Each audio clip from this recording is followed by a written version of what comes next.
देखिए, आपने बता ही दिया बहुत सारे अर्निंग्स, बहुत सारी इवेंट्स, नेगेटिव इवेंट्स। 5 जून के बाद जब इलेक्शन आया, रिजल्ट्स आए थे, उसके बाद 5 जून से लेकर अब तक अभी आप कभी भी 10 डेमा के नीचे बंद नहीं हुए थे, ठीक है? Not a single day. First time Infosys के प्रॉफिट बुकिंग आई और आपने एग्जैक्टली 10 डेमा के नज़दीक जाके क्लोज दिया। ये जो फ्राइडे को वायलेट नहीं करा, लेकिन वायलेट नहीं किया। देखिए, शुक्रवार को शॉर्टिंग पॉसिबल भी नहीं थी आशीष। लॉन्ग अनवाइंडिंग में ना तर्क ढूंढना बहुत मुश्किल होता है। आपने जब प्रॉफिट्स बुक किए हो, जब शॉर्टिंग हो, एवरेजेस टूटे, पुट राइटर्स के जोन टूटे, तब शॉर्टिंग करने का मजा आता है। तो अभी तक आपका 10 डेमा नहीं टूटा था। इन प्रिंसिपल निफ्टी की बात मैं कर रहा हूँ। अब आप आज के स्टैट्स देखिए आशीष। इस पूरी तेजी को एक महीने की स्पॉन्सर किया था एफआईएस ने। इसमें ना डीआईएस इसमें नदारत थे। 4021 करोड़ की उन्होंने कल भी यानी शुक्रवार को बाइंग करी। 461 करोड़ रुपए का डीआईएस का सेल था। 2029 करोड़ रुपए की एफआईएस ने सेलिंग करी इंडेक्स में, जिसमें से कि लॉन्ग अनवाइंडिंग है। 23,000 कॉन्ट्रैक्ट जो उन्होंने काटे वो लॉन्ग्स को स्क्वायर ऑफ किया, ना कि शॉर्ट किया। शॉर्ट हाँ 8300 कॉन्ट्रैक्ट किए और स्टॉक फ्यूचर्स में करीब 1108 करोड़ रुपए की बैंक थी, 8000 कॉन्ट्रैक्ट लॉक किए। अब आज एक गैप डाउन होगा, है ना? और आशीष, आप जरा पुट राइटर्स को देखिए। पुट राइटर्स कहाँ पे प्लेस्ड है? 24,500 ये जो एक्सपायरी है, मंथली एक्सपायरी जो गुरुवार को होगी, उसमें अभी भी पुट राइटर्स का सबसे बड़ा जोन है। मतलब मैं शुक्रवार के स्टेट से बात कर रहा हूँ। ये करीब 54 लाख का आउटस्टैंडिंग वाई होल्ड करती है और जो कॉल राइटर्स अगर आप देखें हावी हैं वो करीब 24,700, 600 और 800 पे हैं। और जो पिरामिड्स आपकी स्क्रीन पे आएंगे वो यही रिफ्लेक्ट कर रहे हैं कि एटलीस्ट इस प्रकार के गैप डाउन की उम्मीद शुक्रवार के स्टेट्स में नहीं थी। 24,500 ये वाइल्ड ऑरेंज कैंडल 24,500 के पुट राइटर जोन है। मेरी अप्रोच करेगी, देखिए ये आज एक बहुत बड़ा मेक और ब्रेक डे है। अर्निंग्स पे रिएक्शन देना है और प्री बजट डे है। लेवल्स लिखा है ये बेस वन, याद रखिएगा। बेस वन स्पॉन्सर है दो चीज़ों से, पुट राइटर्स का जोन प्लस आपका 10 डे एक्सपोनेंशियल मूविंग एवरेज, जिसके मैं बखान आशीष से कह रहा था कि हमने 5 जून से लेकर अब तक ये नहीं तोड़ा है।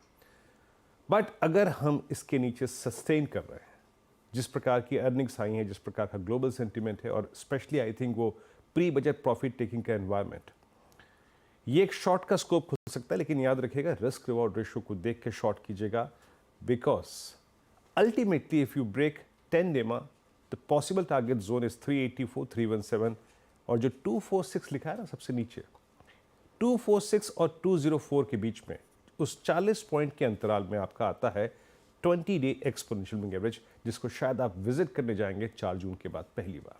सो 519 और 467 के नीचे जो रेंज खुलती है वो है टारगेटेड जोन 246 एंड 204। बट याद रखिएगा ड्यूरिंग द डे अगर हम 519 के ऊपर सस्टेन करने लग जाए तो ए शॉर्ट कवरिंग स्विंग हमको ऊपर की तरफ लेके आइएगा। लेवल्स ऊपर के वो कहाँ ले जा सकता है? 610 तक कभी भी ले जाके छोड़ सकता है, इवन 661, लेकिन वो शॉर्ट कवरिंग स्विंग हो। तो मेरे लिए निफ्टी के लिए आज डिसाइडिंग फैक्टर है 10 डेमा। अगर आप इसके नीचे सस्टेन कर रहे हैं तो 20 डेमा की ट्रैजेक्टरी खुल गई होगी। अब आइए आज का सबसे क्रिटिकल इंडेक्स। क्यों? क्योंकि आपको एचडीएफसी बैंक पर, कोटक महिंद्रा बैंक पर रिएक्शन देना है। एक बात याद रखिएगा, पिछले लगभग कई सेशन से निफ्टी बैंक एक रेंज में रहा है। वो लोअर ट्रैजेक्टरी है 52,000 और ऊपर की तरफ है करीब 52,700। और जब आप पिरामिड्स को देखेंगे, इवन पिरामिड्स इसी बात को डिस्काउंट करके चल रहे हैं कि अभी भी 52,000 एक स्ट्रॉन्ग सपोर्ट जोन है। नो डाउट अबाउट दैट कि 52,500, 52,400, 52,600 और 53,000 स्ट्रॉन्ग कॉलेक्टर जोन है। आशीष, आपको एचडीएफसी बैंक और कोटक पे रिएक्शन देना है। याद रखिएगा अभी तक 20 डेमा बैंक निफ्टी पे टूटा नहीं है। वहाँ आप 10, यहाँ 20, ठीक है? लेवल्स लेके आइए प्लीज बेस स्क्रीन पर। जब तक निफ्टी बैंक 52,084 और 51,926 इसके ऊपर है, नो शॉर्टिंग थॉट्स। बट अगर ये ब्रीच हो रहा है that means even HDFC bank और कोटक बैंक प्रेशर डाल रहे हैं। In that case a short will work for 51,706, 595 as of now जो मेरी कमेंट्री में है। इसके बाद भी और मैं लेवल्स ऐड कर सकता हूँ, but as of now comment यहाँ तक करूँगा। बट एक और चीज़, अगर 52,084 वायलेट नहीं हो रहा है, बैंक निफ्टी उसके ऊपर सस्टेन करने की कोशिश कर रहा है, then a pull back towards 52,441 and 610 is possible. अभी के लिए सिर्फ इसी पिक्चर को ड्रॉ करते हैं। आज के लिए मेक और ब्रेक है निफ्टी बैंक के लिए 20 और निफ्टी के लिए 10। आशीष वैसा और एक क्रिटिकल क्रूशियल लेवल्स के इर्द गिर्द इस समय दोनों बेंचमार्क्स घूमते हुए, वॉच आउट करिए उन लेवल्स को। बहुत सारे स्टॉक्स कवर करने हैं, समय कम है।